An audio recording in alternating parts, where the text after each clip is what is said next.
when I became a trustee, when I was working on the modules, and noticed that in the Education Act, it's part of the role of the trustee is the performance appraisal of the director. And I just felt it was part of good governance and good stewardship to implement that in our board, because we didn't have a policy yet.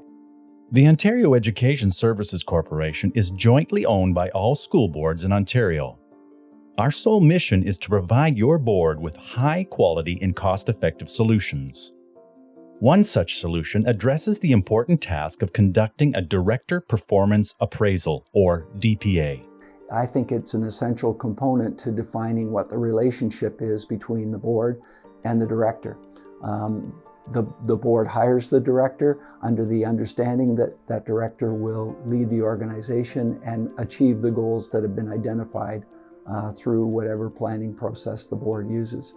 So this, by its very nature, creates some clarity, and by including the DPA, Director Performance Appraisal, as part of the package, you're actually cementing that relationship. You know, if there was problems between the director and the board, that there is a sort of a process involved in how we would negotiate that, or how we would work around that. What would the steps take? How would it look in order that we could get together and just as you said, not as an evaluation, but as an opportunity to support and help the director to do the best job possible, because that's in all of our interests, right? That's what we all want ultimately. Effective organizations have boards that support their chief executive, and at the same time the director needs to support the board as well. And in order to do that, you have to have a strong climate of trust, and it's built on communication and processes and time. Like, you know, the opportunity to work alongside the board in developing a policy was really just time well spent. The Ontario Education Services Corporation, or OESC, is here to work with your board to develop a policy outlining a process for the review. We provide the school board with an overview workshop to begin with of this is what DPA looks like across Canada. We explore what they currently do as a board, because there may be some gold there and we don't want to throw that gold out by adopting a completely different process.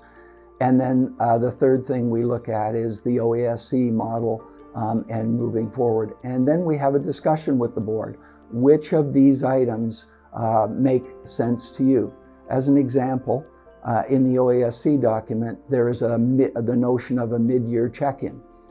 Most DPAs historically have been a once-a-year event or once-a-year cycle, and if things go off the tracks, it takes till the end of the year to find out, and kind of that's too late. So we've embedded a half-year check-in, not about results per se, but more around process. Are we doing the right things that hopefully will end up getting us the right results at the end of the year? When we developed our plan and our policy, the idea was to keep it simple so that it's not a whole lot of extra work for either the director or the trustees, and to have steps that we can follow. So when trustees change or the director changes, it's not out there in like people don't know how to carry on. So it's very important that we had check-ins. It's been collaborative, it's been transparent, it's been based on trust and respect, and it's also based on getting timely and candid feedback, which is really important for the director to get on a regular basis. So I think the appraisal process needs to be an ongoing process. It shouldn't be a one-time snapshot of performance. It needs to be an ongoing conversation. And so being part of the policy development process as well as the appraisal process itself has been incredibly useful to make sure that I have a good idea of what's on the mind of trustees and how I can respond to their concerns. You know, you do get your feedback at the end of the year about your strategic plan or whatever, but it just allows more ongoing conversation.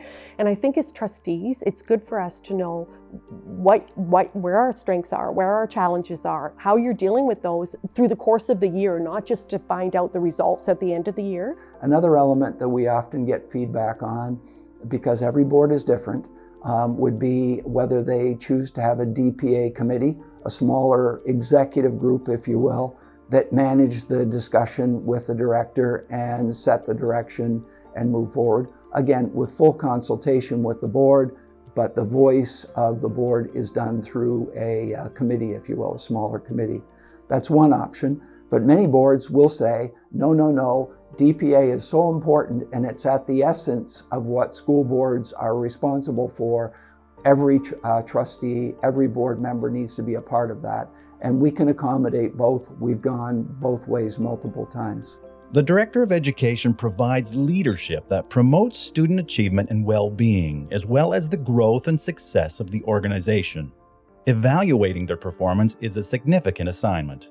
With the model that OESC has, it's predicated upon that the DPA focus on system improvement based upon a board's strategic plan. The growth plan and the evaluation apparatus are all connected to the strategic plan. So, which is incredibly useful for the director, because as the director collaborates with the board to develop the strategic plan, it's reassuring to know that the pathway for appraisal and feedback is consistent with the strategic plan. A critical element that's embedded, baked into the OESC document is a strong component of measurable assessment outcomes that are pre-agreed upon by the board and the director. Performance appraisals can bring benefits that include improved student and system performance, aligning the strategic direction set by the board with the director's capabilities, promoting better board and director relations to ensure an appropriate and productive collaboration, promoting public confidence in public education, encouraging the director's personal development, providing an early warning system for possible problems, forming the basis of a good relationship through clear expectations. I think it's really important that the board and the director of education have an excellent working relationship. And going through the process of developing the policy collaboratively was really important to help to establish the relationship prior to the appraisal process beginning. And now that the appraisal process is underway, it just reinforces the relationship and the trust that's in place. It just provides us as trustees with the details so that we can do our job well and we can represent our people well. And it allows the director to do his job well, knowing that he's serving the needs of the community. But ultimately, I think whatever we can do to support the director, I feel like is only going to do good for our system. With the model that we have, school boards have the tools and the director has the tools in order to implement that DPA in a rigorous and in a meaningful and in an effective manner. Reach out to OESC for a performance appraisal process that everyone will appreciate.